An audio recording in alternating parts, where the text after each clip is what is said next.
சொல்ல வராங்க ஐயா. ஆமா இருக்கப்பட்டவங்கலாம் நிறைய பேர் கார்ல போறாங்க. ஆனா அதிலேயே இருக்கப்பட்டவங்க ஆட்டோ தான் போகணும் அப்படின்னு சொல்லிட்டு போறவங்களும் இருக்கிறாங்க. இப்போ இந்த 2 வீலருக்கு எங்களுக்கு என்னையா பதில் சொல்றீங்க? மீட்டர் கட்டணமே இன்னமும் 10 வருஷம் முன்ன அது ஏத்தலையே. இன்னும் நான் தான் சொல்றேன், இன்னும் 2 வருஷங்குது. அதை பத்தி யோசிப்பீங்களா யோசிக்க மாட்டீங்களான்னு தெரியல. எங்க ஆட்டோ டிரைவரோட வாழ்வாதாரத்துக்கு என்னதான் வழி? ஒண்ணு சொல்லிடுங்க, தமிழ்நாட்டுல ஆட்டோ ஓடக்கூடாதுன்னு சொல்லுங்க. ஆமா எங்களுக்கு நாங்க எதனா ஒரு வேலையை தேடின்னு போறோம். ஆனா வந்து இந்த ஓட்டக்கூடாதுன்னு சொன்னீங்கன்னா எல்லாம் வந்து கொள்ளை வச்சுக்கணும், திருடிக்கணும், இந்த மாதிரி வேலைக்கு தான் போவாங்க ஐயா. ஆமா வேற விழுதி. ஆனா ஆட்டோன்னு வந்து இருக்கிறதால எங்களுக்கு அதுல படிச்சவங்க படிக்காதவங்க கை நாட்டு வைக்கிறவங்க கையெழுத்து போடுறவங்க எல்லாருமே இந்த தொழில் இருக்கிறாங்க.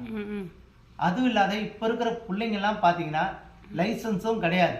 பாதி பேருக்கு நிறைய பேர் லைசன்ஸ் இல்லாத ஓட்டுறாங்க.